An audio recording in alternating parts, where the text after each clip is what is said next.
007 First Light. Like Hitman and Uncharted had a baby and named it Bond. James Bond.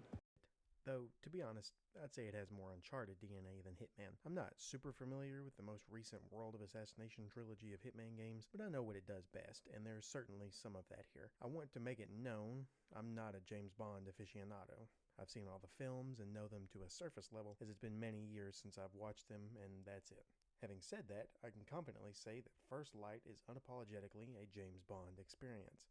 Like I mentioned, I've not played the most recent Hitman trilogy, but I knew from the minute that IO Interactive announced, at the time, Project 007, I knew the game was in good hands. And after 5 long years, it feels so good to be able to confirm that. It's got the cinematic flair Bond is known for, which makes the whole experience feel like you're watching a movie, and I mean that in the most complimentary way possible. It's also got that humor that the Moore or Brosnan films are known for, and the serious tone that the Dalton or Craig films are known for, and blends them so well, again, you'd feel like you're watching a new Bond film. That not only goes for the story and characters, but for its gameplay as well, which I'll begin this review talking about. Hey, hello, hi. In case you haven't yet, why don't you hit that subscribe button? It'll help you stay up to date with my reviews and other gaming content, and I would sincerely appreciate it. With that shameless call to action out of the way, let's get into the review. Coming from the Hitman devs, you would obviously expect a large emphasis on traditional and even social stealth, and while it definitely has that, it's certainly turned down for First Light. See, First Light's stealth level design is more linear than Hitman, but still gives you multiple ways on how to approach each roadblock. Need to get past a guard to grab an item from a restricted area he's in? Well, I can either shoot him with my phone dart and he'll walk away sick, or maybe I can hack his computer to distract him and slip by unnoticed. The game gives you multiple gadgets that can be used in multiple ways to get around a roadblock, which is already nice in and of itself, but the level design also has multiple ways to handle an obstacle. Maybe I'll turn on this hose and distract a guard to sneak over a railing and climb around through a window. Missed him. Afternoon, sir. Staff and press only. Oh, damn. Forgot my press badge. You're not the first. In transit. Just gone. Jesus Christ. We got all 4 drones. Hey, what do you think you're doing? Oh, sorry about that. That's going to really hurt him. Any idea what he's going to do? I haven't talked to him yet. I just heard about it from Dushan at the bar. I suspect he's preparing himself for a grilling from the board. They'll eat him alive. I mean...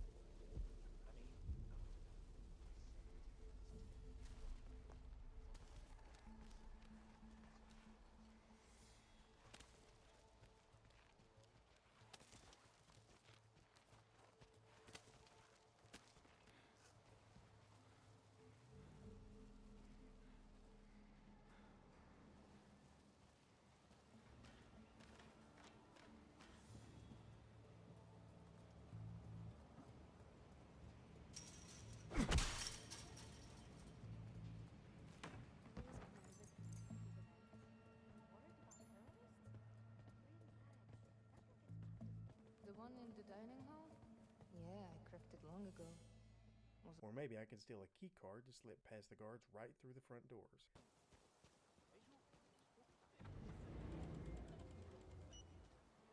Missed him.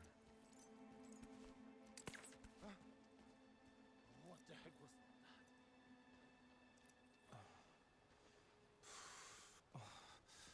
Gone. Whoa. Just gone. Jesus Christ. Got all 4 drones. And what's worse is whoever they are hasn't taken... Afternoon, sir. Staff and press only. Can I duck through? I need to catch up with that bellhop. Show me your ID and all's good. There. Forget my own head next. All right, checks out. Step into the scanner, please. He's clear. You may enter, sir. Enjoy the tournament. You're on a tight ship. Member of the press, That's what my badge says. continue up the stairs, please. The mezzanine is great for photos. Best view in all the house. Good tip. But it's great for people watching. I genuinely think First Light has some of the best level design in the action-adventure genre. Just to give you a better example, watch this gameplay here. This is from the beginning training segment of the game. Bond is tasked with getting from one side of this courtyard to the other and grab the flag.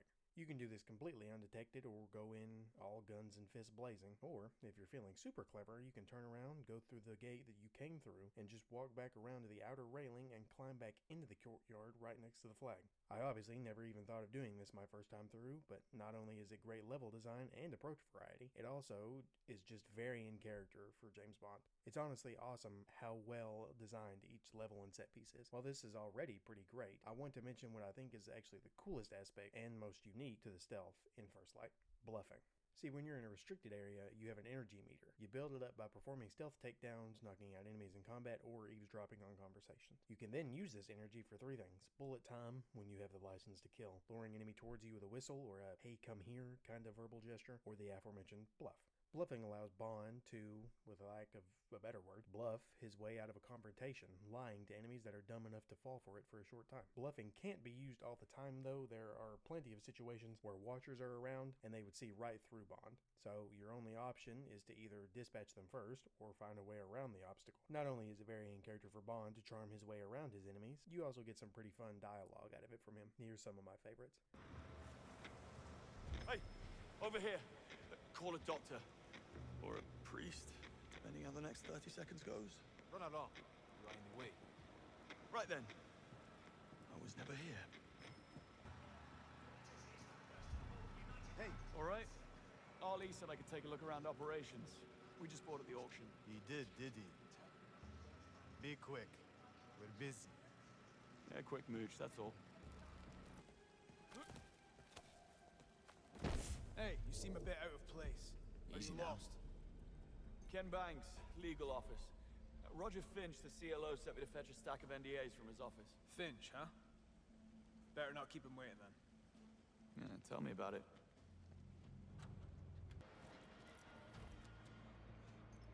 Hey! This isn't my apartment. Someone gave me the wrong directions back there. Keep walking. Yeah, that was my plan. Don't let me interrupt your little club.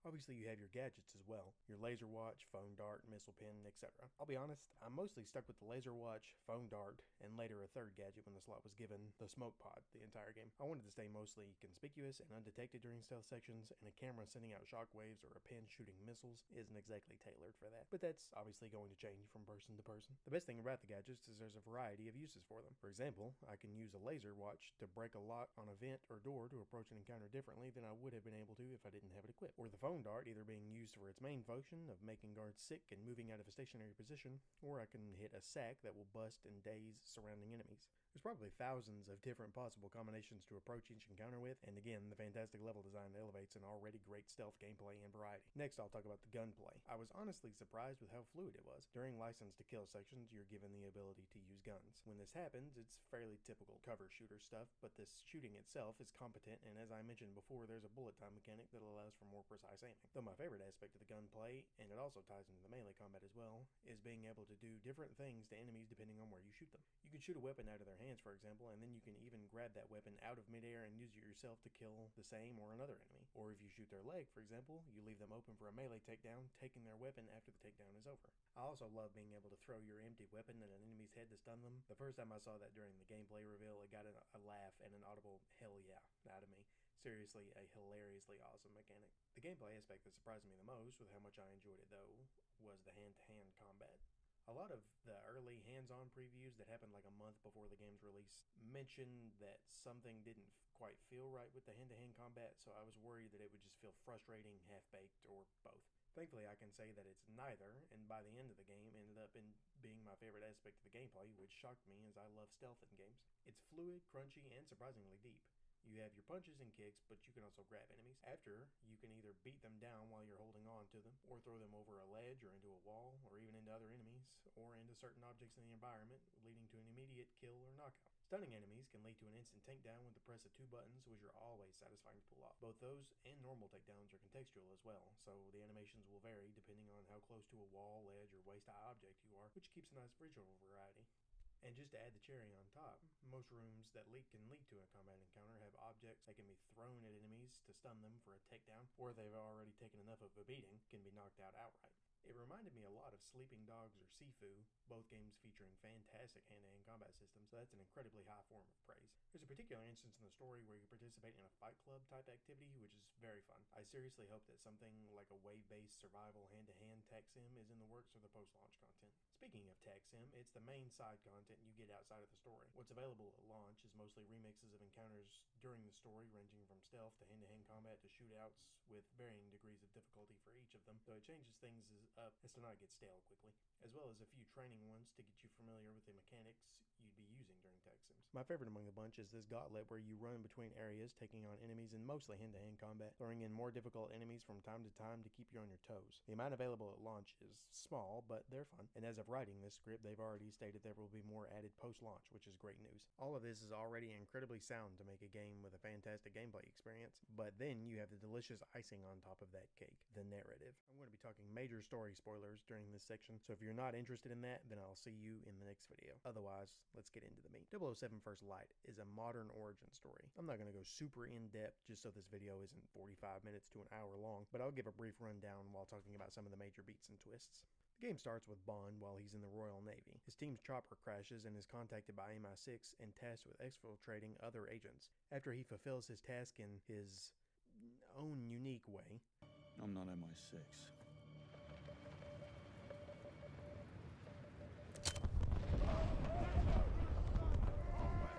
he is inducted into MI6 officially and goes through his training in the newly reinstated 00 program, meeting characters who have major ties to the story, Greenway, Cressida, and Monroe, for example.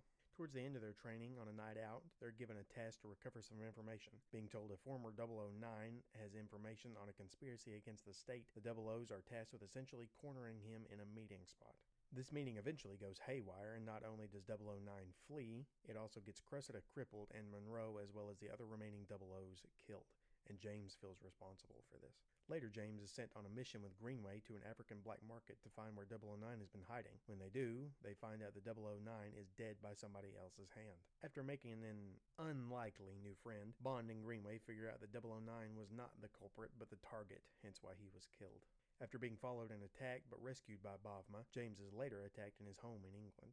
Stealing a phone from his attacker leads him to the Webb Gala, where he figures out that Nicholas Webb and his son Damien are behind everything. The fallout of the former 00s, the attack at the hotel, all of it.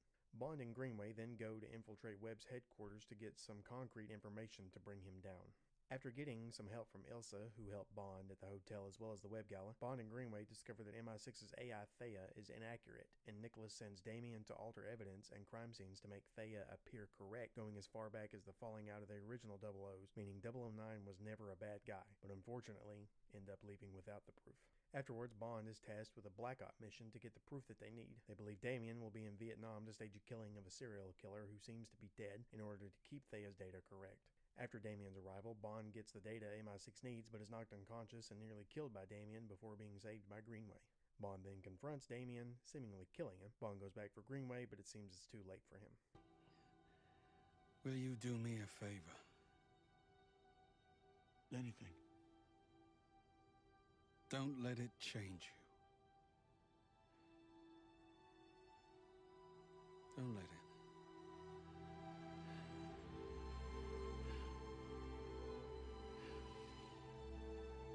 Is there anyone I should contact? Greenway? John?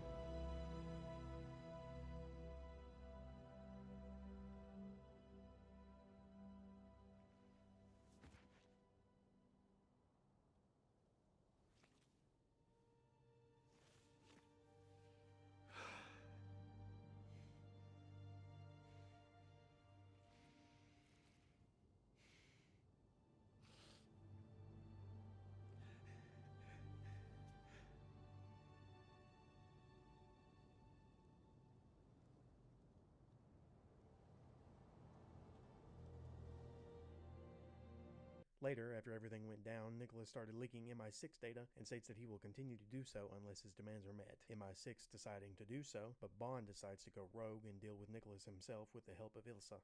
They break into Webb's R&D facility in the Antarctic, discovering Nicholas has a roadmap to overthrow the British government as a last resort. After reaching the brother machine to Thea, Hyperion, James confronts Nicholas, only for Ilsa to come in and kill him after giving James her word that she wouldn't as she steals Hyperion's data. Afterwards catching up to her, James destroys the data and Ilsa is left behind. Bond calls in MI6 and both are taken in as fugitives. After which, MI6 is attacked. Later, James makes his way down to Thea and confronts Damien, who survived their previous encounter. Damien has nothing left other than people willing to buy Thea. Damien takes Thea's data and stabs, though I don't believe it kills her, Moneypenny. Q shows up to let Bond chase Damien, which leads to a frankly fucking awesome moment. You get behind the wheel of the weaponized Aston Martin and kill a bunch of Damien's men. Just cool as shit. After confronting Damien one last time, Bond puts him down for good. After being knocked unconscious into the water before drowning, Bond is rescued by Ilsa, who takes Thea's data. Afterwards, well, I'm just gonna let this scene play out.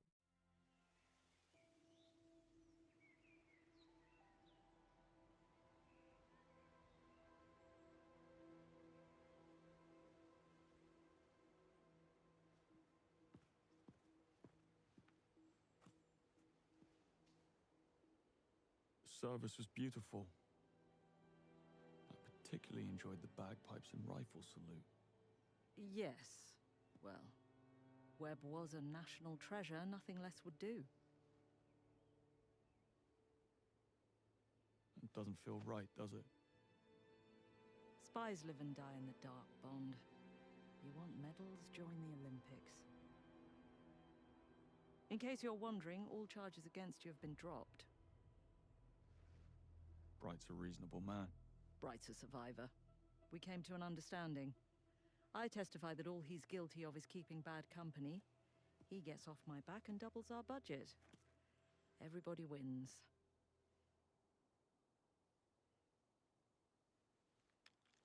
Congratulations.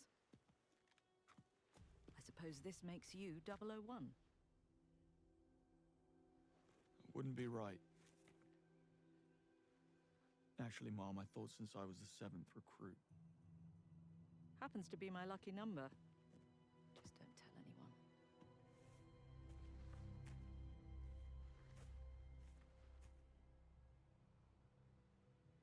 It's not over, you know. Someone pulled me out of that water and made off with Thea. There's only one person it can be. There's an unseen hand operating in the shadows, playing a game we know nothing about. How that is even possible keeps me awake at night. Perhaps you'd be so kind as to do some digging. 007. Mom, I thought you'd never ask.